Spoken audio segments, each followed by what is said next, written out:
What's up, guys? We got this 2006 Lincoln Mark LT, basically an F-150, probably the exact same as an F-150.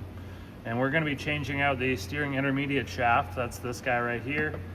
Basically what happens with these things is these joints that are in here, the little U-joints, and rust will work its way into the U-joint and the U-joint will start seizing. So you'll get a symptom like the steering wheel as you're turning will go tight and then it becomes loose and then it gets tight again and then becomes loose. So tight, loose, tight, loose.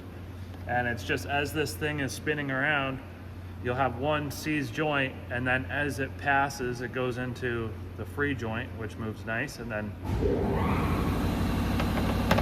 all right, this thing's pretty simple to change.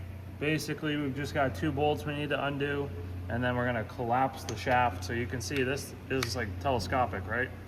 And that's going to be excellent for us because once we take this bolt out and this bolt out, we just collapse this, take it out, put the new one in, put it in place, and then put the bolts back in. Now, the ends of this thing, you can see one side is kind of like a triangle with rounded sides, rounded edges, and then this one is actually a square or a rectangle or something similar to that. So, first thing we're going to do here to get started is basically remove this bolt up here. This is going to be the easiest one to get to, and it's going to be a 13mm bolt. So what I'm going to do is just move the steering wheel so that the shaft just rotates so that it's easy to get to, and then I'm going to pull that thing out. And then the bolt on the bottom, if you look way down there, you can see it. I'm going to basically have to just go underneath of the truck, under the front bumper, and reach up. And hopefully with an extension and a swivel socket, I should be able to get on that bolt and zip it off. And with some luck, hopefully they're not too rusted together on the shafts. I should be able to just wiggle those and get them to come off. If not, we'll figure out a way to do that. So let's get these bolts out.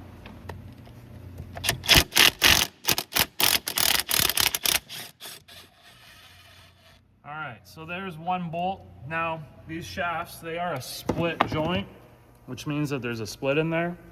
So after the bolt goes in, it squishes that down, and when we take the bolt out, to relieve the tension, the clamping force, we can use like a punch or something like that and just sort of try to spread those ears apart a little bit, and that's going to relieve the tension on the shaft so that it'll slide off if it's stuck on there. Let's try to get this off right now, see if it will come down. Turn the steering wheel a little bit more so we can access that bottom bolt. We want to take both of the bolts out first before we collapse the steering shaft.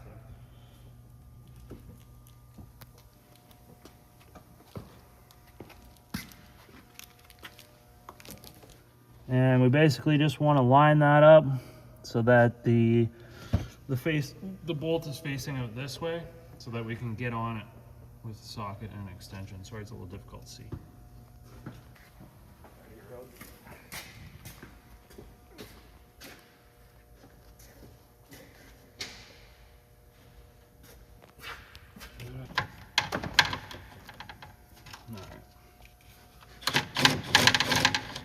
Maybe smaller. All right, I'm just going in through the front. If you have it facing forwards, you'll be able to see it, either through here or sort of through the side of the wheel well. It's a 10mm bolt on the bottom.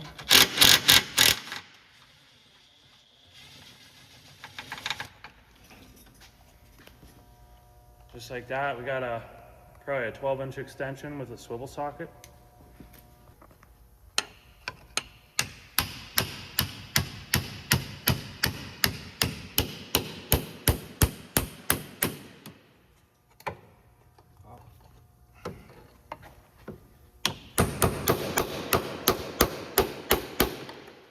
So we just basically get a hammer and a pry bar in there and just knock it off of the shaft. One thing to note is that you may want to put the seatbelt through the steering wheel so that the steering wheel can't just freewheel around. We need to make sure that doesn't spin over because there's a clock spring inside that runs steering wheel functions in the airbag and a bunch of other things like that, and it needs to stay in its original place. If it rotates one turn to the left or one turn to the right, then you put everything back together and go to take your first turn, then it could break that clock spring and you'll have lights come on the dash and stuff won't work. So very important that the steering wheel does not spin on you. All right, we're just gonna do this just to show you here. Putting the seat belt through the steering wheel so that it cannot spin. You can see that we're basically at the 9 o'clock position right now. And that's where we need to be in order to basically have the bolt that's on the bottom facing the front. Fucking seat. Well, this seat's broken, so I can't move it forward, so we're just gonna chance it. Okay, so we're just gonna try to wiggle this off. You can see this one's actually gonna come off no problem. Beautiful.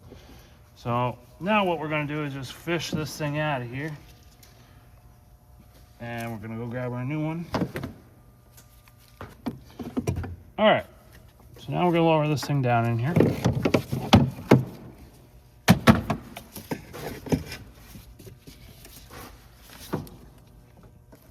And we just wanna get it started on this side first.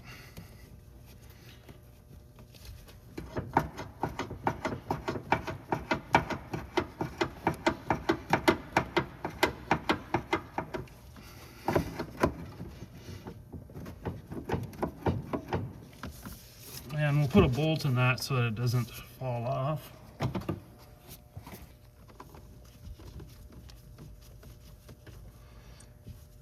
And we'll tighten it up near the end of things here. Let's go put the bottom one on.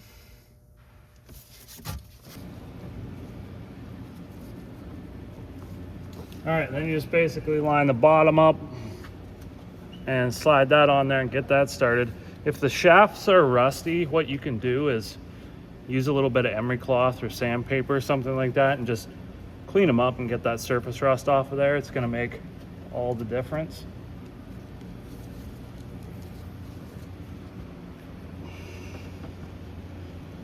And then once we get this on, we just gotta start the bolt and then we can tighten this bottom bolt up.